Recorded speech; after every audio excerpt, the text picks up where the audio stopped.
genre.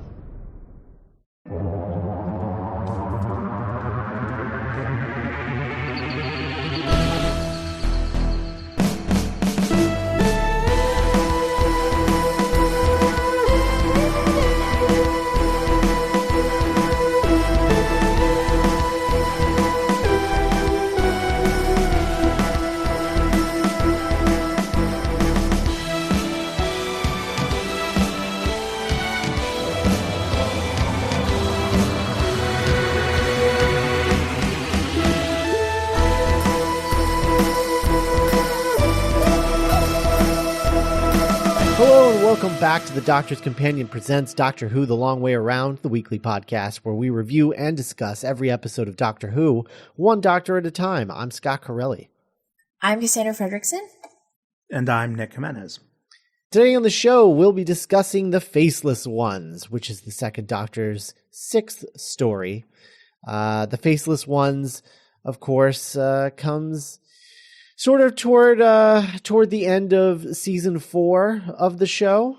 And this is important for a few reasons. One, it's written by David Ellis and Malcolm Hulke. Malcolm Hulke, who would go on and become sort of a writer that would work on the show a lot. Yes, and an Avenger. Actually, ironically, he did write on the Avengers, the old British Avengers show. So that's funny. Yeah, so they did have a Hulk. They might not have had Captain America, but they did have a Hulk. So they both separately tried to write Doctor Who episodes in the past, and they were all turned down. That included The Hidden Planet, which is the one that we talked about, I think, on the last show. The Hidden Planet being the one where the planet that is exactly on the other side of the sun at all times from Earth, and so therefore hidden from our view. That was his story. That didn't get made. Neither did Britain 408 AD, which I don't know what that one was about, but that was a story that he tried to do. And then Ellis had two stories that were both rejected, called The Clock and The Ocean Liner. And those were both rejected. And then they happened to just meet and decided that they would form a writing partnership to take another stab at Doctor Who, because they thought, well, we can't do it separately. Maybe we can do it together. So they pitched a story called The People Who Couldn't Remember, which was then rejected.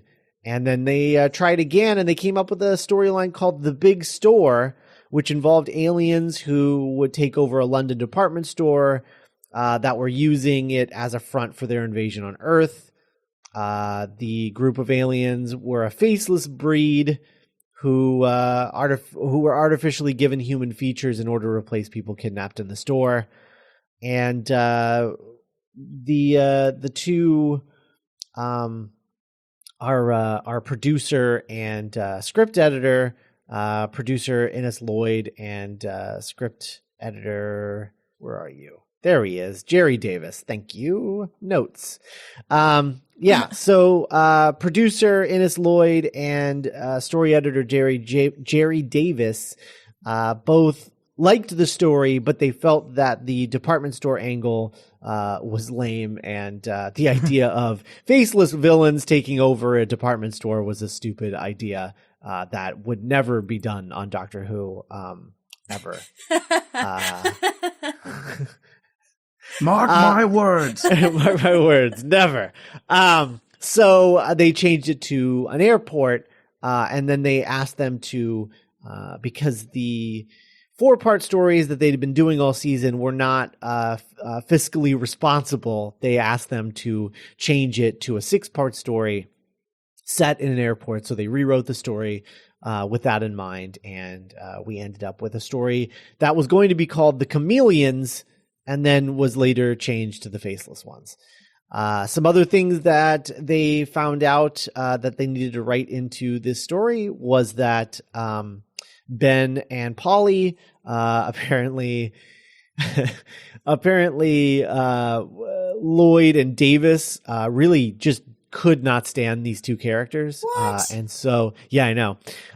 So they were like, yeah, no, they're terrible companions. So I want you to write them out of the story and then write them out of the show in the last episode. And they're like, oh, okay. And then also introduce a new character who could be a possible new companion depending on who we cast in the role.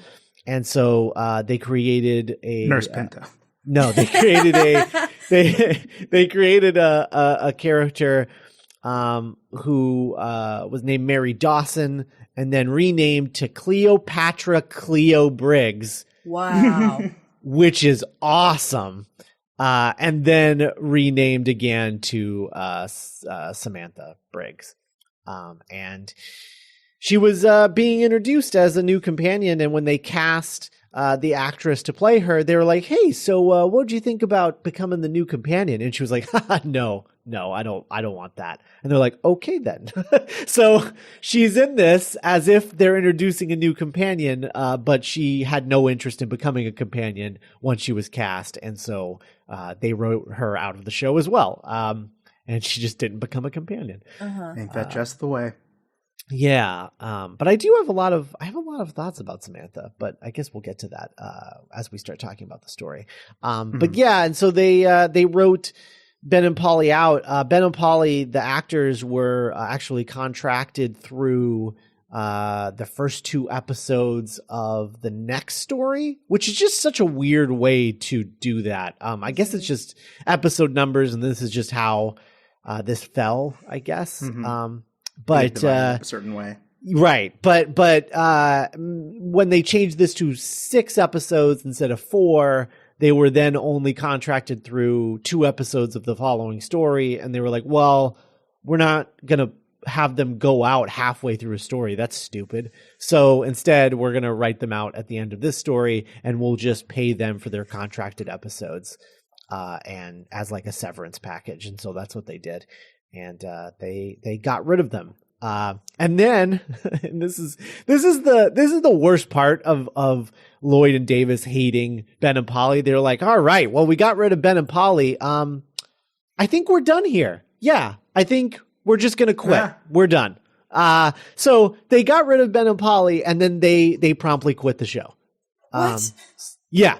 So I think the following episode is their final episode, I believe, or it might even be this one, or maybe there was like a transitionary period. But essentially, this was the episode where they announced that they didn't want to do the show anymore because neither of them were big science fiction fans, and so they wanted to go get gigs working on period pieces.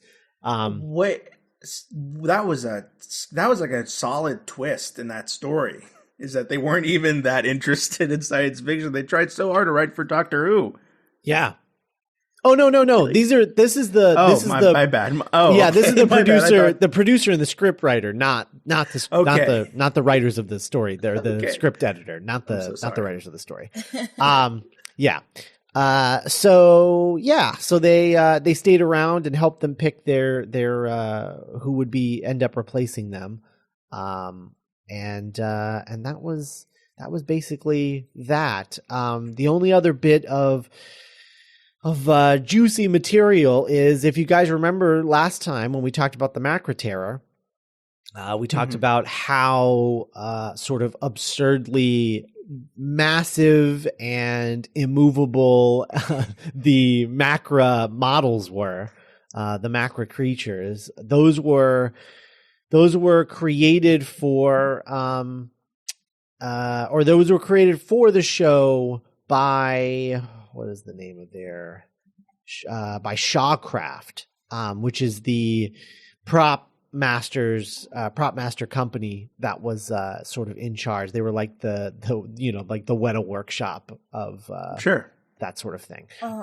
So they built this really terrible macro prop, and I guess even before that, the Doctor Who production team had trouble with them sort of turning over less than stellar prop product.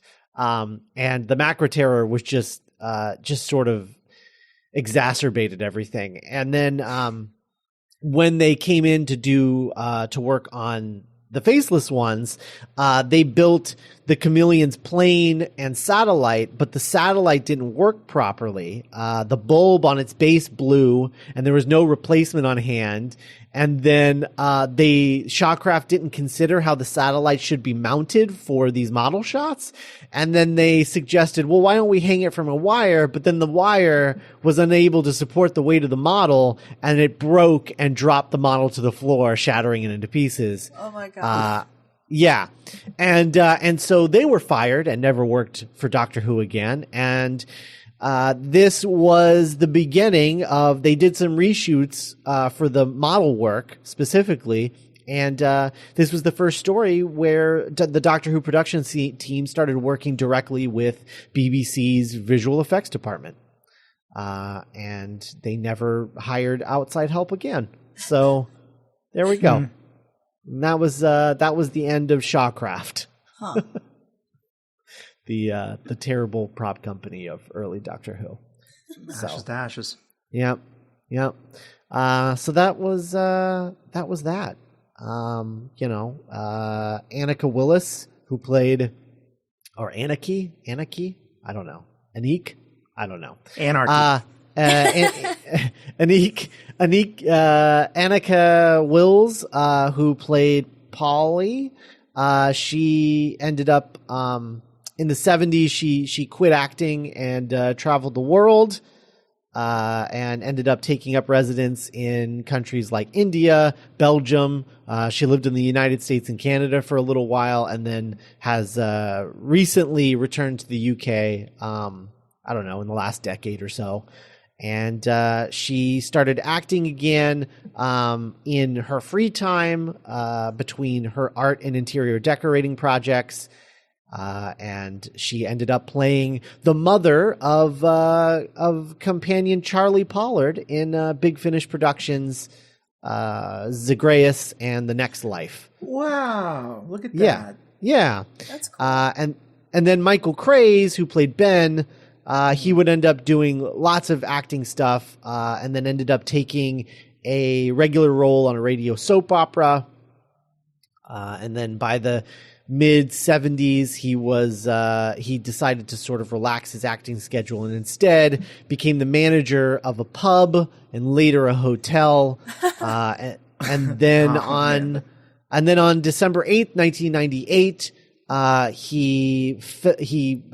there was an accidental fall at his home and he passed away. Oh, that's So he died in an accident in 98. So. So that's the Faceless ones as far as. Can you imagine going to a pub and they're like, "Yeah, Charlie used to, and Michael used to work on Doctor Who." Yeah. No, you were in Doctor Who. It's amazing. Anyway, the Faceless ones. Is this the first exit we've had on the long way round of a companion, like a classical companion? Yes. No, that can't be true. Yeah, no, Yes. I think it is. Wow. Because we've been on at the beginning so much. Yes. Mm-hmm. And after, because I think the next scheduled exit would be Daleks Invasion of Earth, right? Or in the schedule? Yeah, is that right? Or right. Oh yeah. That's why I started laughing. Oh, that's right. Okay, I forgot. Oh boy. How could you forget? I forgot that was coming up this season. Anyway, so we've got a couple of exits this round of the show, which is interesting. And then after that, I think it's Daleks Invasion of Earth. That sounds right. The next one, right? And then probably Victoria after that, who we haven't even been introduced to. Oh, but I love Victoria. Oh no, she's great. Yeah. I mean, Zoe's better, but she's good. Yes. Overall, I was, I guess, sort of overall thoughts on this story. I think I've decided that, like, it might not be the best era of the show, but I think from Macra Terror to about From Macra Terror to about the Web of Fear. I think this is maybe my favorite era of Classic Who. Really? It's a really good run. Macra Terror, Faceless Ones, Evil of the Daleks, Tomb of the Cybermen, Abominable Snowman, Ice Warriors, Enemy of the World, Web of Fear. That's an awesome run. Yeah. That's an awesome Ones. run. I mean, like, Faceless Ones is easily the weakest of that run. But I really like it a Okay. lot. I personally, I know that it's not the best, but there's something about like being at a 60s airport and like, I don't know, like Invasion of the Body Snatchers at a 60s airport. Like that's kind of rad. I don't know. I really like it. I think I had a lot of fun with this story. I think it's solid. I don't know. What did you think, Nick? Yeah, you know, it is difficult with the reconstructions to, you know, you're kind of looking for an emotional in some way to kind of like, okay, how can I enter the story and stop thinking about the format. And like weirdly, Marco Polo, it was kind of easy to do that because it was such a big story. It kind of felt like a storybook. And so yeah, I found myself, I really did appreciate the contained nature of the story. It's kind of one of the first classic Who episodes that I've seen that I would call a thriller. Yeah. And which is something that the new show does much more frequently and really well. And this is kind of a primordial version of, this really contained small story about like just a few people. I mean, you know, there's 100,000 people go missing, but and it's all about like the Doctor trying to convince and the imagery. I think had really creepy imagery, which I thought translated really well to the. And also, I found myself really enjoying these characters. Like the Commandant, I thought was a really fun foil, and I enjoyed Samantha, and then I just really friggin' love Jamie in this episode. And, Oh yeah. it's actually. It was the weirdest feeling at the end, saying goodbye to Ben and Polly, and then it ends. Well, I don't want to talk about the ending, but I really found myself being like, "Okay, bye," and like now we can just hang out with Jamie. Yeah, because I think that Jamie and the Doctor have such a singular, weird chemistry. Yes. I just it feels sort of like a proto Third Doctor story. In a lot of ways. I mean, and then it's Earth focused. You think? And then it's Earth focused, and just like the plot just feels that sort of thriller aspect that you were talking about, like Invasion of the Body Snatchers. Just that feels like a Third Doctor story. In a little, in a bit. Why won't you believe me? Yeah, right. but I really like this a lot. I just really love this era of the show. This sort of, I don't know, it's this, like just this fun 60s vibe. It's just, man, it's cool. It's a mood. Yeah. It's very mod. I mean, we talked about that with Macra Terror. It's just a very sort of mod era of the show. And I just love that. I love it for that. So, I'm a big fan. This is the second time I've seen this, and it's fine. I don't have a whole lot of opinions either way. It is difficult because half of it is a reconstruction. And it just sucks that it's Ben and Polly's last story, but they're not even in it for very long. That kind of. So I don't like it when it's like a companion departure and then it's just handled poorly, which we see often in Classic Who, unfortunately. So, yeah, I don't know. This, like I was saying, this is easily the weakest in this stretch of the Second Doctor's stuff, but it's, I don't know, it's memorable, I guess. It's the one that happens in an airport, so. Right? Yeah, I was watching this one, I'm like, wow, they're not leaving this friggin' airport. The Faceless Ones, Part 1, written by David Ellis and Malcolm Hulk, directed by Jerry Mill, produced by Ennis Lloyd, script edited by Jerry Davis. Air date, 8th of April, 1967. The TARDIS lands on a runway at Gatwick Airport, and the Doctor, Ben, Polly, and Jamie run for their lives as a commercial airliner attempts to land. They're quickly spotted by a police officer, causing them to split up to escape. The airport's Commandant orders the police box obstructing the runway to be hauled away and investigated. While Polly hides from authorities in a hangar for Chameleon Tours Airways, she sees a man killed by another man wearing a pilot's uniform with some kind of futuristic weapon. Polly finds the Doctor and Jamie hiding under a plane and tells them what she saw. The Doctor insists she showed them and is surprised to find the man Polly said was killed by a gun had actually been electrocuted. They leave to find someone in charge. Spencer, the murderer, and Blade, his Chameleon Tours supervisor, decide that Polly poses a threat to their plans and intercept her when the Doctor and Jamie aren't paying attention, knocking her unconscious using a pen-shaped device. The Doctor and Jamie arrive at the immigrant and customs desk but cannot get by the officer without passports. When Jamie mentions the TARDIS, the officer suspects that they may have been involved with the police box that was on the tarmac and contacts the Commandant, who is extremely dubious of the Doctor's story. But eventually, he relents and follows the Doctor and Jamie to the Chameleon Tours hangar so they can prove their story. They arrive, but the body is gone.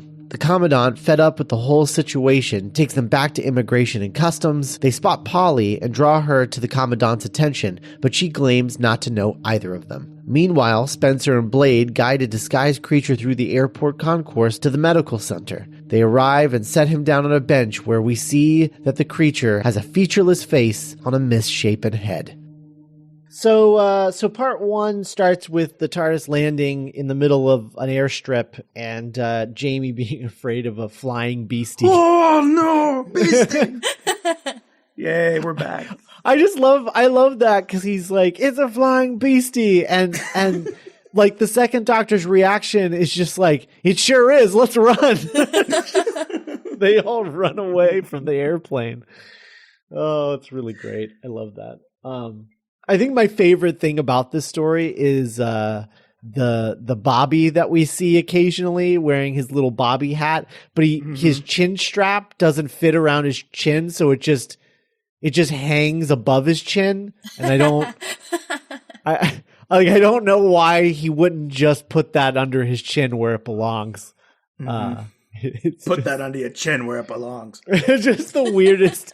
It's just one of those like weird classic Who things where like the actors just, they don't respect their costumes, or like they don't know why they have them or what purpose any of the things serve, or you don't know how long they've had this script. Yeah. Oh man, I love that. So there's that bit where Polly sees that murder.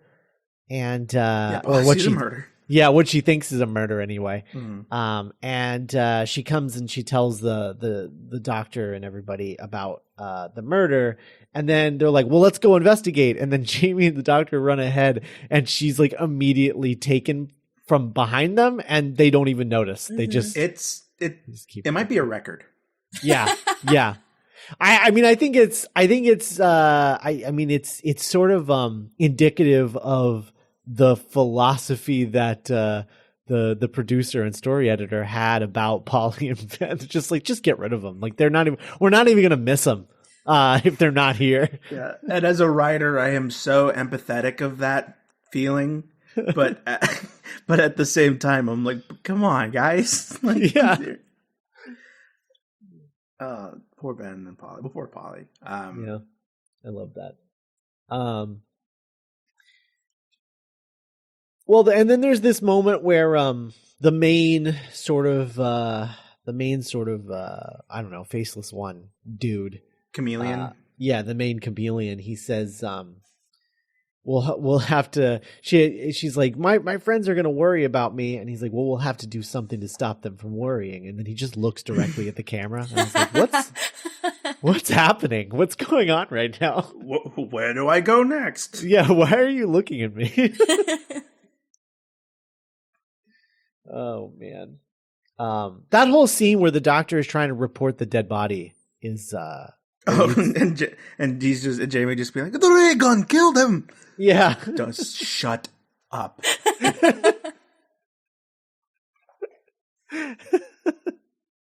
It was a monster. He had a monster face. I always love how earnest Jamie is, no matter what he's saying. Yeah. Yeah. Absolutely. Well, because it's all on equal footing in his brain. Right. Like to Jamie, there's no difference between an airplane and a ray gun. Right. Because they're both insane future contraptions. Mm-hmm. Yeah. So he's just like, why can't I talk about the ray gun? It's a very much more anxious, but it's kind of like a Buddy the Elf type of character where he is like this new soul. Yeah. Yeah. Jamie would put maple syrup and M&Ms on spaghetti, I think. Sure, he'd be like, what's all this? Yeah. Then Yeah, he'd do it. I think he'd roll with it. Yeah, and then like the cliffhanger to this first episode, it's one of those annoying classic Who cliffhangers to me. Which is that like it's not really a cliffhanger. It's just like, hey, look, this thing's weird looking. Mm-hmm.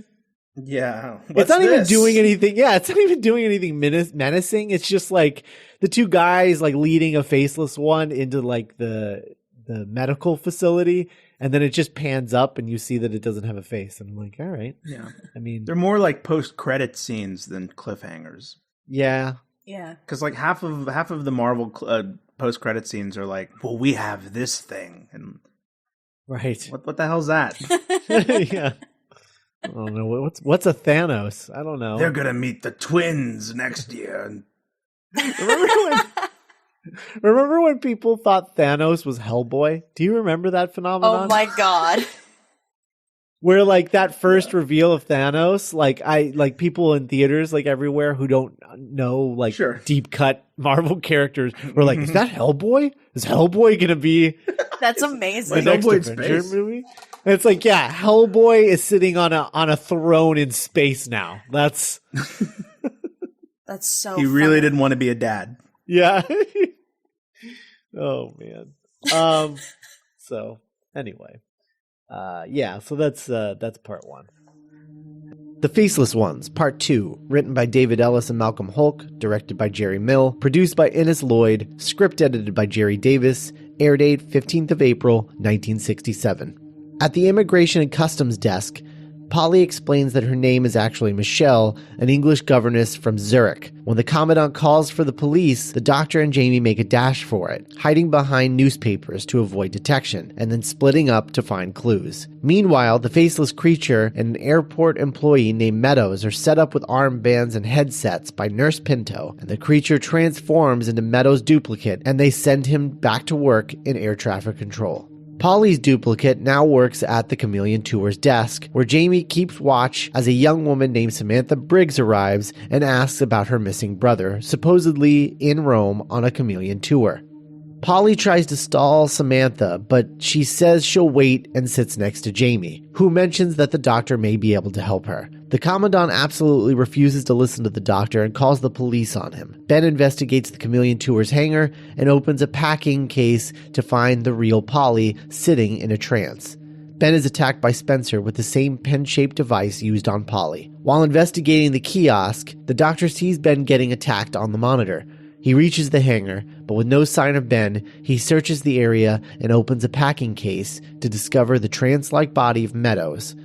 Suddenly, a pleading voice is heard over a loudspeaker that draws the Doctor into the office, where he is sealed inside as a freezing vapor seeps through the grills in the walls. Jamie and the Doctor sort of run for it. After being sort of detained, they just run for it, and then they hide behind newspapers. God, like, that's my favorite. Part 2 is a lot of hiding behind newspapers. Like, they don't just do it once, they do it multiple times, and it just keeps working. I'm so sad that this is one of the episodes that doesn't exist, because I would give so much just for the 5-second clip of them like talking and then putting the newspaper up over their face and then like ducking around it again. It's so funny. Yeah. It's a real like, oh, me and Grandpa got in trouble again. Run, boy.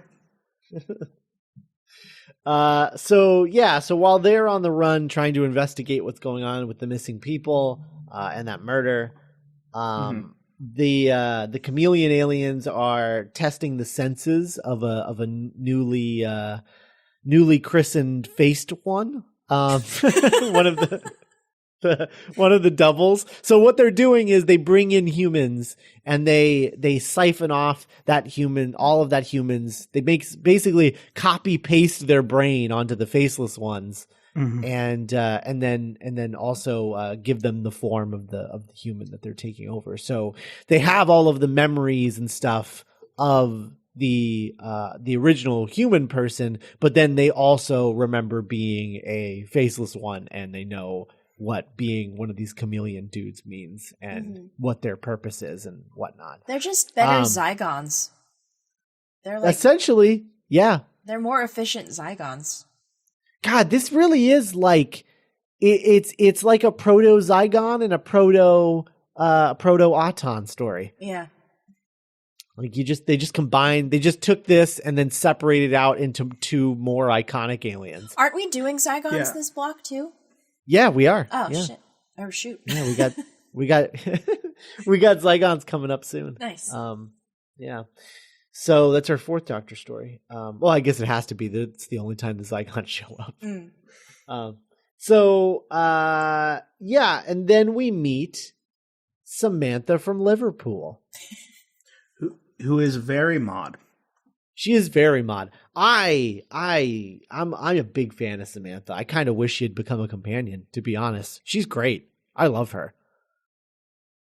Talking about proto, she kind of has like a proto Amy Pond vibe a little bit. She does kind of, yeah. I was gonna say like proto Zoe, but we haven't met Zoe yet. Sure, but yeah, that's true. She's not quite as insanely intelligent as Zoe. But Zoe's like from like the the year 3000. Like this is if Zoe was from like the 60s. Right. Mm-hmm. Totally. But she kind of has that eye-rolling 90s quality that Amy Pond had. Mm-hmm. Yeah. Dissatisfaction. She does. She does feel like the most Moffat-y classic companion. She really does. She goes for it. She does some flirting later on. Yeah, she sure does. If you're talking about my Jamantha ship, then yeah, we'll get there. We'll get there. Jamie did not wake up this morning thinking that the day was going to go the way that it did. No.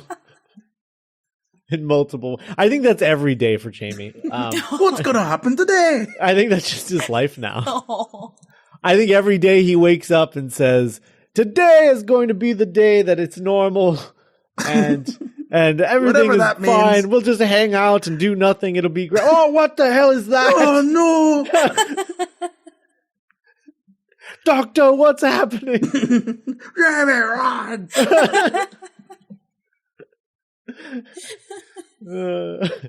Oh man. So Polly's in a crate now. Because she's been switched out with a faceless one. And that's a lot of her faceless one is it just feels mean. I don't know. Like I know it's like the character seems like a mean character. No, it feels mean what they did to the faceless one, Polly, because they like turn her into someone else. Mm-hmm. She just looks like Polly, and then she just straight up gaslights the Doctor and Jamie, and it's a bummer. Yeah, it's just a bummer. I don't know. The faceless ones are mean. I love that she's supposed to be from Germany, but then like she has the British accent, and then they meta it. Yeah, they give her such a weird backstory. Yeah. I mean, it kind of speaks on to like, a government's lack of knowledge or investigation into a culture before like janking with it. But yeah, the fact that they were like, you are now from Zurich. It looks like it's pretty close to London where you're from. Make it work. Make it work. How different could it be? And then she has that bit where they're just like, if you're German, why are you speaking English? It's not even why do you have a British accent? Yeah. It's why are you speaking English? And she's like, I went to school, blah, blah, blah, blah, blah. Why are you talking to me? Oh, man. Yeah, and then we get that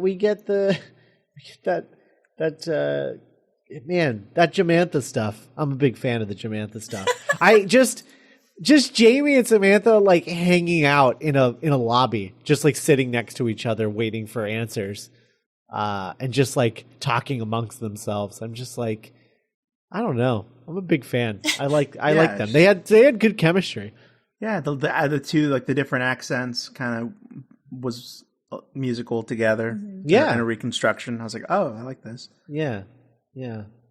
Actually, their energy kind of made the reconstruction more bearable than other reconstructions. I think because they had like a vocal energy that I could feel even when the images didn't have a lot of energy. yeah, like the Liverpool accent and the Scottish accent were just so distinctive. Right. Yeah, I like that. One of the more creepy things in this story is probably the man in the crate begging for help without moving. Oh yeah, like hearing like the voice in your head. Almost. Yeah, I'm suffocating. Help me. And I was like, oh god, it's horrifying. That sounded so much like Peter Capaldi. It was freaking me out.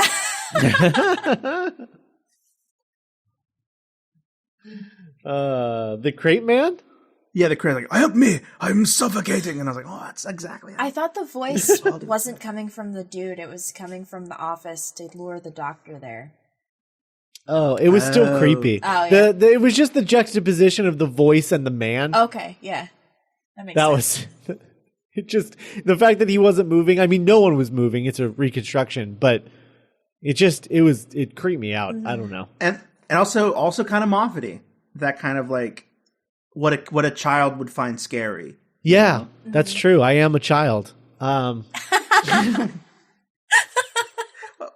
don't know. Just it kind of sounds like something you would read in like a Goosebumps story. It's like I could hear the voice, but its body wasn't doing anything.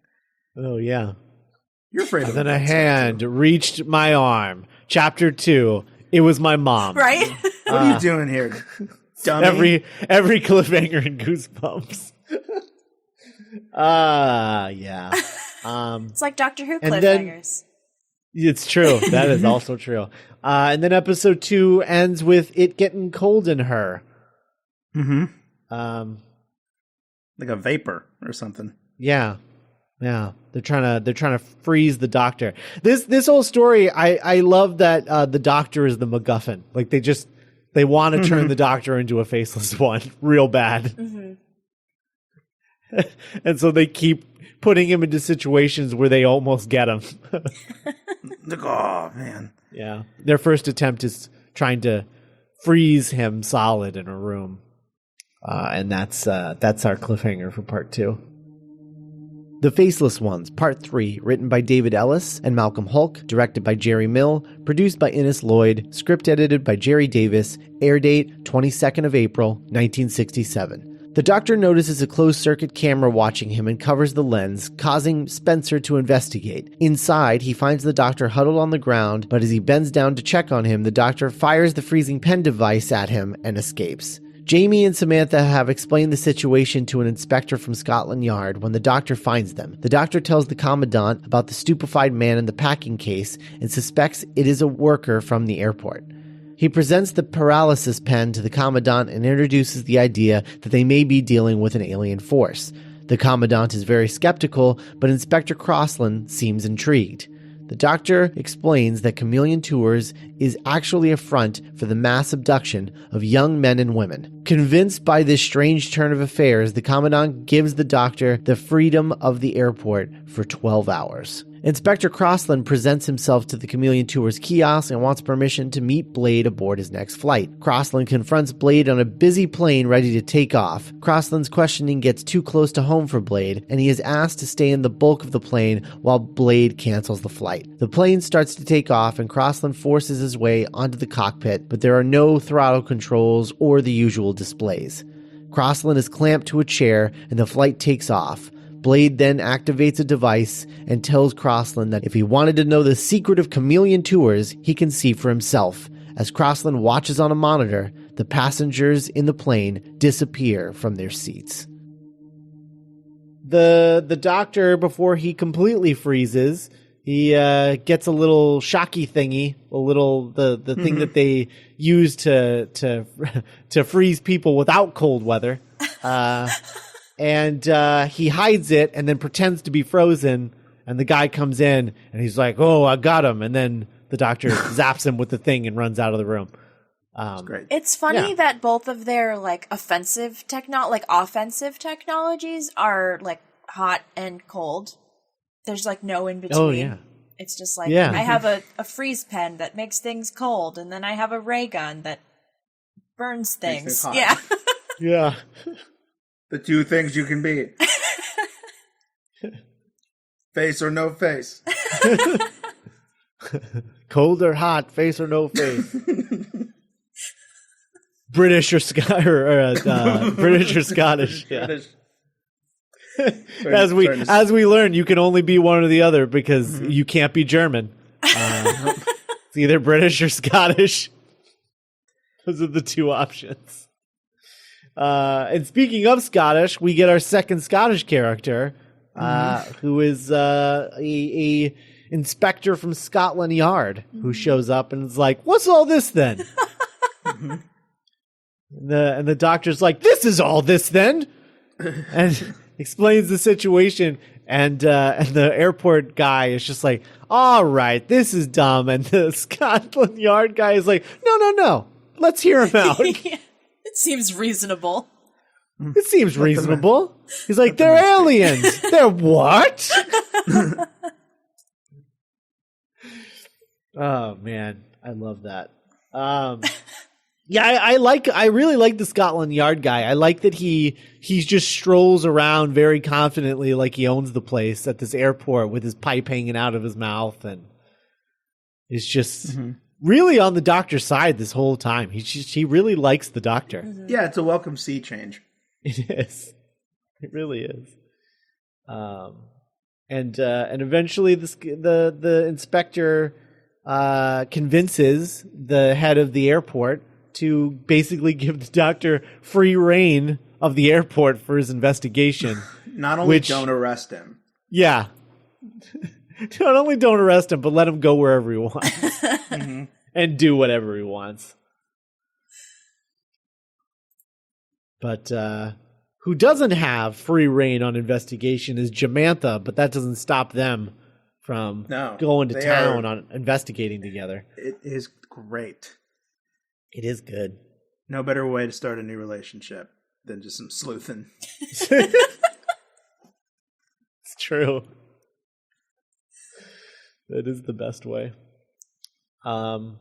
Yeah. And then the inspector ends up on the airplane to check that out. And then he finds out that the airplanes for Chameleon Airways, they go up and then everyone disappears. It seems that they disappear. And it's he's like, "Oh, that's weird." Just sort of like a full-on Lost / Leftovers moment. It's a real Lindelof kind of move.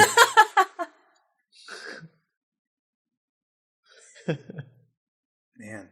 Yeah. Now, yeah, like a Rod Serling kind of. Someone should make a Rod Serling style Lost opening.